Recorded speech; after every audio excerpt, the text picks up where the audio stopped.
All right, since I just did the reflection and Snell's screencast, I'm now doing the one where we have to show that what happens when z does not equal 0. So I made some modifications. So first of all, these still are the same. Um, we're still the same, still the same. We're all still the same.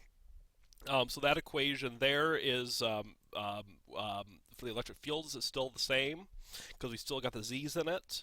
All of a sudden, uh, where we the difference is that 3-3 equation. Oh shoot! Oh, there we go. 3-3, and that is where they took out the z's because they were 0. So um, Oh, let's see. That is not a z hat. This is actually minus z cosine theta right there. And then that's plus. It's only in the exponents. And the reason for that, and then actually it wasn't until after I went back and watched some feedback from before where I learned that what the pinch off not only what the pinch off did for z equals 0 was make z equals 0, but it also made the boundary condition so that dz or delta z is 0 literally, so that or practically 0. I mean as close to 0 as you possibly can get.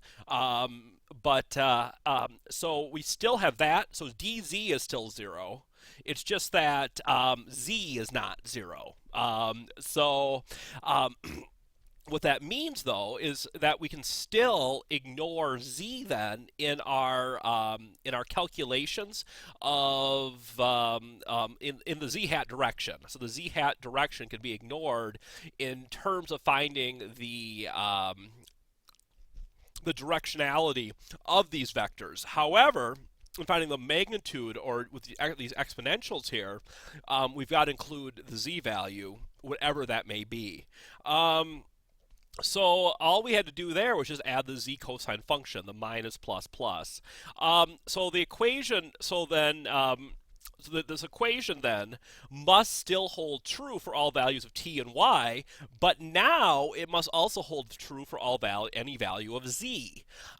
So that is a little bit interesting.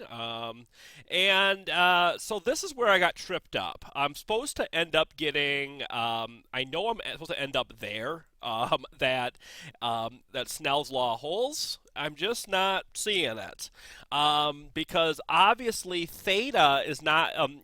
Obviously, I can't say our theta is or cosine theta is going to be the same because theta will not be the same.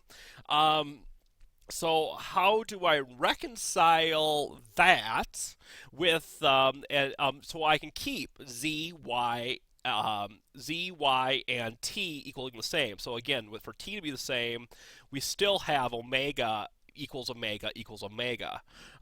This is still true. But it's now dealing with that z cosine theta function. And how do I make that? And I just don't have good notes on how that happens.